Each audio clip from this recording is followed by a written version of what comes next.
Un grand classique des fonctions affines, c'est la conversion entre degrés Celsius et degrés Fahrenheit utilisés en Angleterre.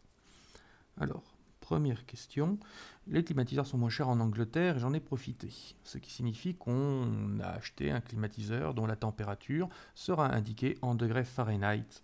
Sur quelle température dois-je régler le climatiseur pour qu'il fasse 20 degrés Celsius chez moi?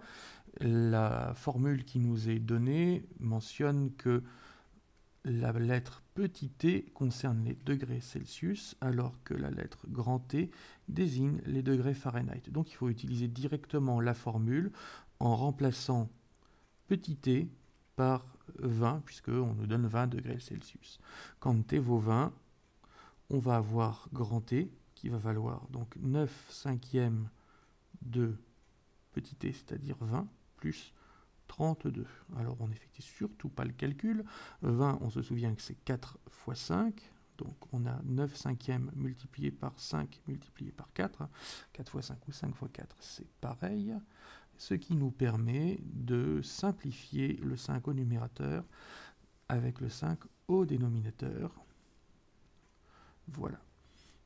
Au final, il nous reste 9 fois 4, ce qui fait 36. 36 plus 32, ça fait 68.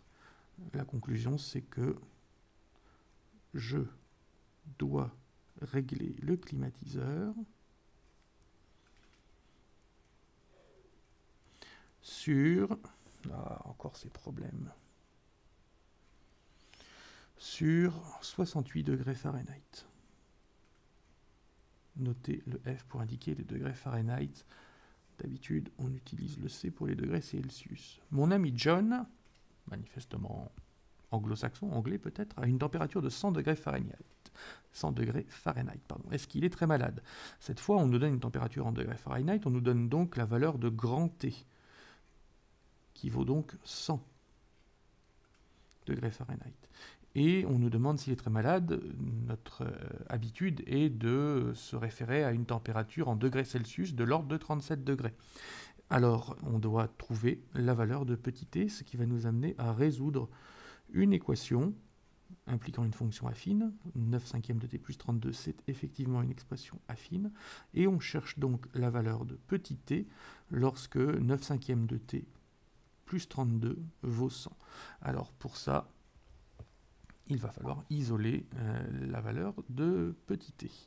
Alors on peut commencer par soustraire 32 de part et d'autre du signe d'égalité. En effet, la dernière opération que l'on ferait si l'on effectuait le calcul indiqué dans le membre de droite de l'équation, c'est plus 32. En effet, multiplication prioritaire. Donc si jamais j'ai une valeur de t, on l'a vu tout à l'heure, avec 20, on fait d'abord 9 cinquièmes fois 20, et ensuite on ajoute 32.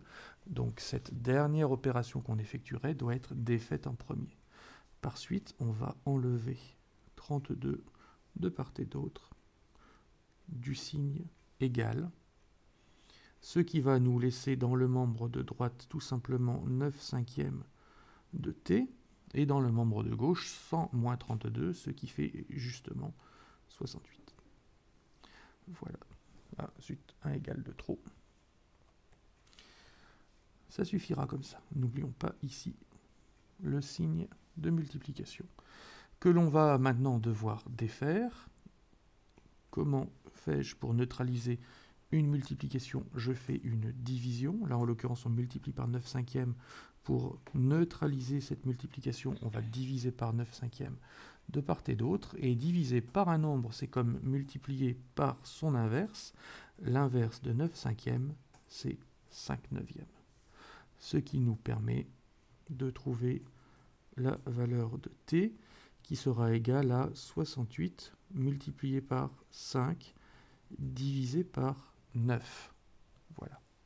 Alors, notez que ici, j'ai isolé t, mais du côté droit de l'égalité. Par conséquent, on n'est pas dans la situation habituelle. On peut redresser cela en écrivant directement t à gauche. Une égalité se lit aussi bien de la gauche vers la droite, de la gauche vers la droite dans ce sens. mais on peut également décider de la lire de la droite vers la gauche, dans ce sens. Voilà. Par conséquent, t va valoir 68 multiplié par 5 neuvièmes. Alors, le résultat, ça fait environ, alors ça fait très précisément 340 divisé par 9, ce qui n'est pas très parlant pour comparer avec 37, et ça nous donne environ 37,8 degrés Celsius. Par conséquent, est-ce qu'on peut dire que John est en parfaite santé? Non, sa température est légèrement élevée. Est-ce qu'il est très malade? Non plus. On peut juste dire qu'il est un peu malade.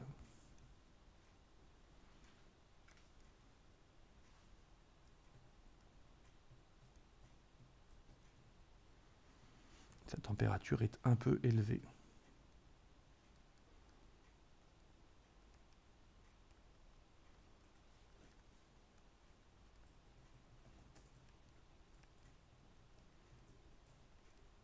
Voilà.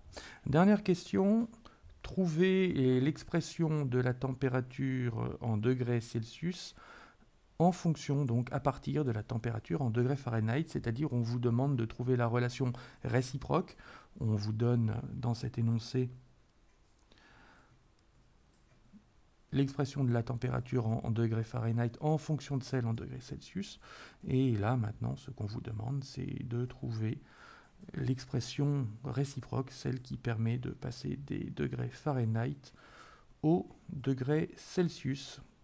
Ça veut donc dire que dans ce contexte, dans la question 3, on vous demande d'isoler la valeur de petit t et de l'exprimer en fonction de grand T. C'est donc en fait une résolution d'équation, à nouveau, mais cette fois avec deux quantités littérales, deux quantités inconnues dans l'équation. Ce qu'il faut bien comprendre, c'est que ici la valeur de grand T, on peut la considérer comme connue, ce qui nous permet d'établir la valeur de petit t quand on connaît la valeur de grand T. C'est le même processus que tout à l'heure, hein. Il s'agit de... mais qu'est-ce que j'ai fait moi? Où est-ce que j'ai mis mon signe de multiplication? Oh là là. Hop, voilà. Il s'agit donc d'isoler la valeur de petit t, et pour cela, eh bien, on procède comme tout à l'heure. On va commencer par neutraliser l'ajout de 32 en faisant une soustraction de la valeur 32, ce qui va nous donner dans le membre de gauche t moins 32 est égal à 9 cinquièmes fois petit t. Et cette fois, on peut à nouveau neutraliser la multiplication par 9 cinquièmes en effectuant une division par 9 cinquièmes, ce qui revient à effectuer une multiplication par l'inverse de 9 cinquièmes, c'est-à-dire 5 neuvièmes, et cela nous amène à la valeur de petit t. Alors on obtient t moins 32 multiplié par 5 neuvièmes. On va redresser cette écriture, puisque on souhaite avoir t égale, ce qui nous donne directement la valeur de petit t quand on connaît grand T. Voilà. Donc t égale 5 neuvièmes multiplié par t moins 32. On peut souhaiter développer cette formule. C'est possible. Donc distributivité simple. Ici donc multiplication avec le coefficient multiplicateur qui dans ce cas-là est ici 5 neuvièmes. Donc 5 neuvièmes est distribué sur le t puis sur le moins 32. La façon de voir les choses, c'est je prends ici t dans son coin et moins 32. Voilà ce qui me donne 5 neuvièmes de t moins 5 neuvièmes de 32. 5 neuvièmes de 32, il n'y a pas 36 millions de possibilités, il n'y a pas moyen de simplifier 32 avec 9, ça fait 160 neuvièmes. Donc t est égal à 5 neuvièmes de grand T, température en degrés Fahrenheit, moins 169e. Voilà la formule qui permet de calculer la température en degrés Celsius quand on connaît la température en degrés Fahrenheit.